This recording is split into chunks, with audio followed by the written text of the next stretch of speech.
High, আমি সুস্মিতা। আমার চ্যানেলে নতুন একটা ভিডিও নিয়ে আবারও চলে এসেছি। দিনটা ছিল 25শে ফেব্রুয়ারি, মঙ্গলবার যেহেতু আমরা বজরংবলী ঠাকুরের পুজো করি, তাই আমরা ওই দিন নিরামিষ খাই। ওই দিন সারাদিন আমরা নিরামিষ খাই। আর স্নান করে চলে এসেছিলাম ঠাকুরের পুজো দিতে। রেগুলার যেমন ঠাকুরের পুজো দেওয়া হয় তেমনই পুজো দিতে। এই যে শিব ঠাকুরকে স্নান করিয়ে নেব ঘি মধু মাখিয়ে। এটা আমরা রেগুলার করি না, মঙ্গলবার, সোমবার এবং শুক্রবার করি।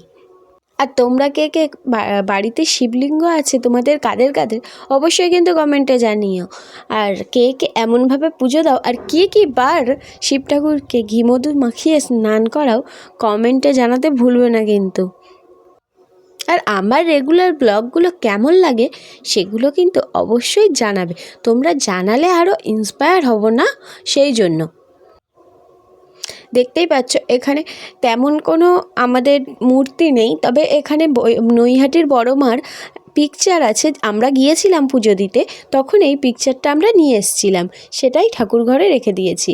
আর যে দুটো পিকচার আছে, গণেশ ঠাকুর আর রাধাকৃষ্ণ, এই দুটো আমি বিয়ের সময় পেয়েছিলাম, সেইগুলোই আমি ঠাকুর ঘরে রেখে দিয়েছি। যেহেতু ঠাকুর, তো এখানে ওখানে রাখার থেকে আমার মনে হয় ঠাকুর ঘরে রাখাই ভালো।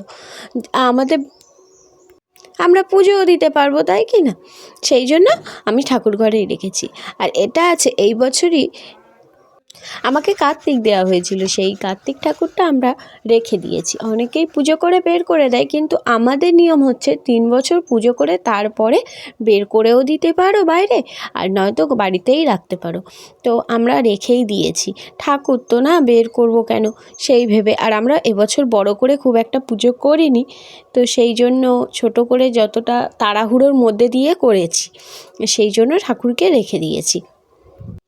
তারপরে চন্দন বেটে ঠাকুরকে চন্দন আমি প্রতিদিনই ঠাকুরকে দিই, এবং স্নান প্রতিদিনই করাই, কিন্তু ঘি মধুটা মাখায় না। এই শিবলিঙ্গটা কোথা থেকে এনেছি জানো?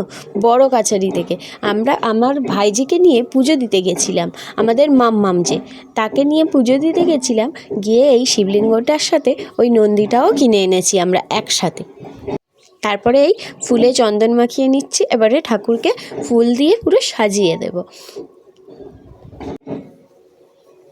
এবং আমরা প্লেটে আমি তুলসী পাতা দিই। তো শিব ঠাকুরের প্লেটে নাকি তুলসী পাতা দিতে নেই, তো এটা কি সত্যি? যদি জেনে থাকো অবশ্যই কমেন্টে জানিও। আমার ঠিক জানা নেই, সেই জন্য দিতে নেই শুনেছি, সেই জন্য আমি দিই না। রেগুলার ব্লগের মতো ভাবলাম যে ঠাকুরের পুজো দেওয়াটাও একটা ব্লগিং করে পোস্ট করি, যে আমি কিভাবে পুজো দিই আর তোমরা কিভাবে পুজো দাও অবশ্যই জানিও।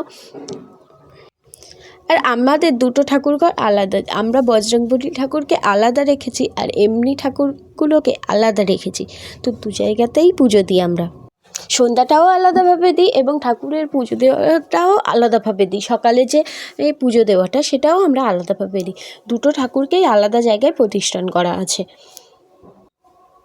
আর কে কে বজরংবলী পুজো করো অবশ্যই কিন্তু কমেন্টে জানিও।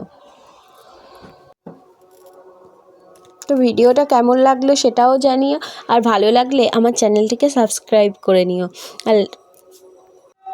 আর মঙ্গলবার করে না ঘিয়ের প্রদীপ জ্বালাই, সেই জন্য ঘিয়ের প্রদীপটা জ্বালিয়ে নিচ্ছিলাম।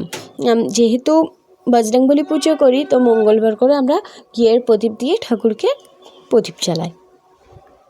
যদি কেউ বজরংবলী পুজো করে থাকো তাহলে অবশ্যই মঙ্গলবার দিন ঘিয়ের প্রদীপ জ্বালিও, কারণ এটা জ্বালানোটা ভালো, শুভ, বাড়িরও শুভ, আর তুমি যে মনস্কামনা নিয়ে ঠাকুরকে পুজো দিচ্ছ সেইটার ক্ষেত্রেও শুভ, তুমি সেইটাতে সফলতা পাবে।